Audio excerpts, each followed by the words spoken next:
Okay, I'm Sam Talbot Kelly, a visual artist. I work with forms of dress, both conceptually and historically. This is Cremation. She was made this September for a show at the back of the Space Gallery here in Burlington. She's outside now. I think about death a lot as a transitional space, a concept that grips my psyche with many contrasting feelings. It is inaccessible, yet it is inevitable. It's terrifying and beautiful. It's painful and relieving. I come from the perspective that artists are mediators between the present and what's beyond us, while at the same time we constantly cull from our histories.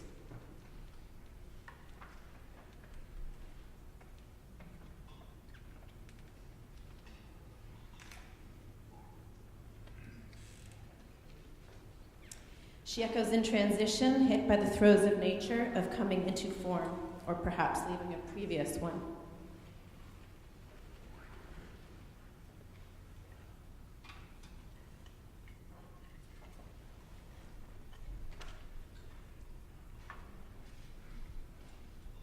She's made up of 4 layers. First, there are pants, a skirt, and a long tunic, an organic muslin that have been dyed with beads, blueberries, ashes, and walnut ink.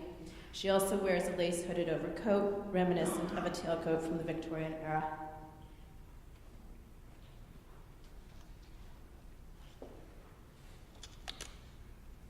Burned slats of wood hang from her neck. Mourning death, for me, is an emotional, burdensome period. I burn these slats of wood in quick intervals.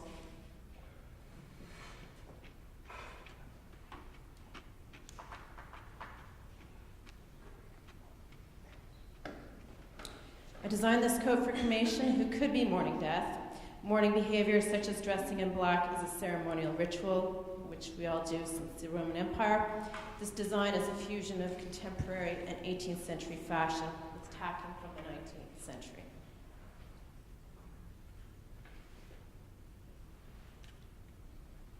She has many bindis on her toes, thumbnails, and nose. Bindis are traditionally from South Asia, which are both worn for religious reasons and worn for style or decoration. These come from my father's wife, who died 7 years ago.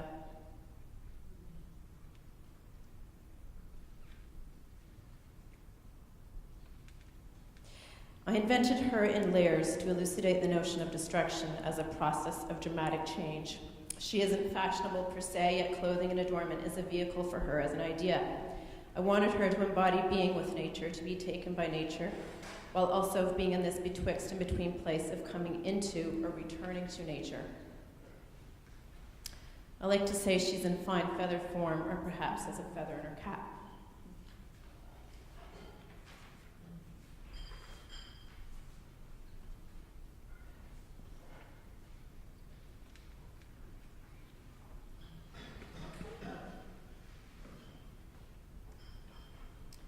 Cremation is intended to purge garments from their logical function and wearableness. I'm asking the viewer to attend to her immateriality, a beauty beyond the clothes, in order to penetrate into the lasting virtues of a body's transformation with death.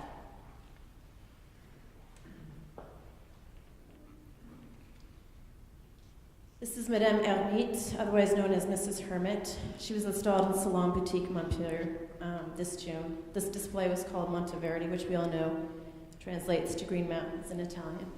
I just discovered that this year.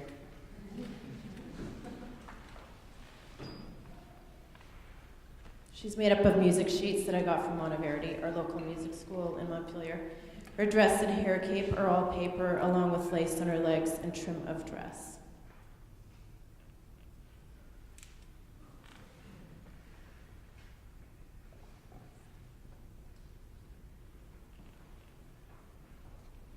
Here she is in my home, statuesque.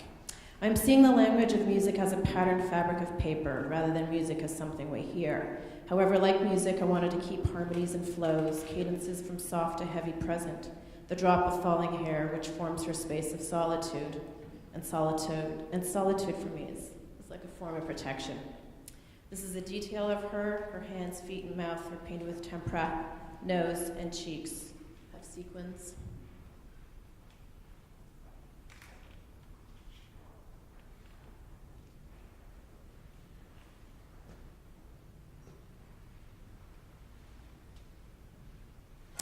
Madame Koenig This is part of Monteverdi at Salon. I designed the dress, a vinyl and paper, and cone necklace. My collection of music sheets are draped behind her. I'm very drawn to text. Text is product of our culture, but also how text and the structure of its graphic presence have theatrical qualities. Monsieur Frock, he's a member of a show I did called the Newspaper Club. I started working with the New York Times and newspaper in early 2008. He's sporting a frock coat lined in muslin, reflector tapes. The vest is older and is from the Bridge newspaper. The figure in the background is called L'Étrangère. This is a men's shirt, also a member of the Newspaper Club.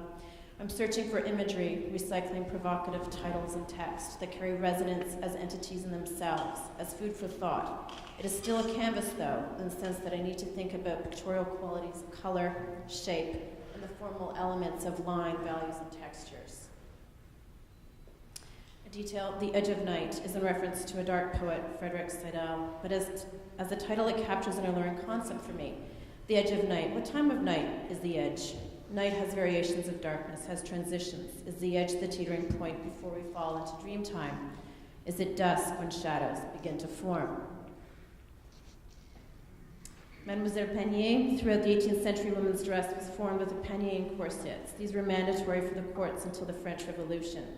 In the mid-18th century, skirts widened and the panier became split into two, one right, one left. She is part caricature and also dark glamour, because she's referring to the death by hanging that went on during this time period. These are her pockets, panier, pockets for tissues and such. This says, "Is love the only constant in an ever-changing world?"